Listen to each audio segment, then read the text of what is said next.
আসসালামু আলাইকুম রহমাতুল্লাহি ওয়া বারাকাতু। আপনি কি চান আপনার জীবনের সমস্ত চাওয়া পূর্ণ হোক, কিন্তু আপনি দোয়া করতেছেন, দোয়া কবুল হচ্ছে না কেন? আজ আমি আপনাদের এমন দুটি আমলের কথা বলবো, যে আমল করলে আপনার চাওয়া ও পাওয়া মিরাক্কেল ও আলোকিতভাবে সেই সমস্ত চাওয়াই পূর্ণ হবে ইনশাআল্লাহ। এই দুটি আমল করলে আপনি আর কখনোই নিরাশ হবেন না। প্রথম আমল হচ্ছে দোয়া ইসমে আজম। ইসমে আজম হলো আল্লাহর এমন একটি শ্রেষ্ঠ নাম বা দোয়া, যা পাঠ করলে আল্লাহ তার বান্দার মনের আশা পূরণ করে থাকেন। প্রিয় দর্শক, এখন জানবো ইসমে আজম দোয়া বাংলায়। বিসমিল্লাহির রহমানির রহিম। আল্লাহুম্মা ইন্নী আসআলুকা বিআন্নী আশহাদু আন্নাকা আনতাল্লাহু লা ইলাহা ইল্লা আনতাল আহাদুস সামাদুল্লাযী লাম ইউলাদ ওয়া লাম ইউলাদ ওয়া লাম ইয়াকুল লাহু কুফুয়ান আহাদ। প্রিয় দর্শক, দোয়াটি আমি আরেকবার বলে দিচ্ছি। আল্লাহুম্মা ইন্নী আসআলুকা বিআন্নী আশহাদু আন্নাকা আনতা লা ইলাহা ইল্লা আনতাল আহাদুস সামাদুল্লাযী লাম ইউলাদ ওয়া লাম ইয়াকুল লাহু কুফুয়ান আহাদ।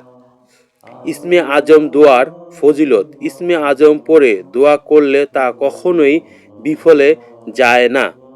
নামাজে তাশাহুদ ও দরুদ পাঠের পর সালাম ফিরানোর আগে এই দোয়া পাঠ করা যায়।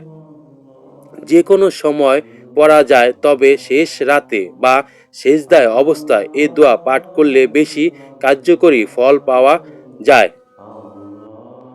আল্লাহ তাআলা এই নামের মাধ্যমে দোয়া করা পছন্দ করে থাকেন এবং তা মঞ্জুরও করে থাকেন।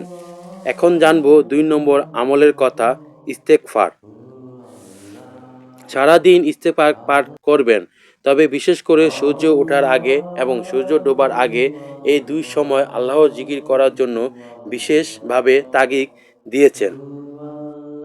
চলতে ফিরতে, উঠতে বসতে যখনই সময় পান, নামাজের আগে ও পরে যখনই সময় পাওয়া যায়, ঠিক তখনই বেশি করে ইস্তেগফার পাঠ করুন। মনে মনে দুরুদে ইব্রাহিম বা ছোট দরুদ ইস্তেগফার পাঠ করুন।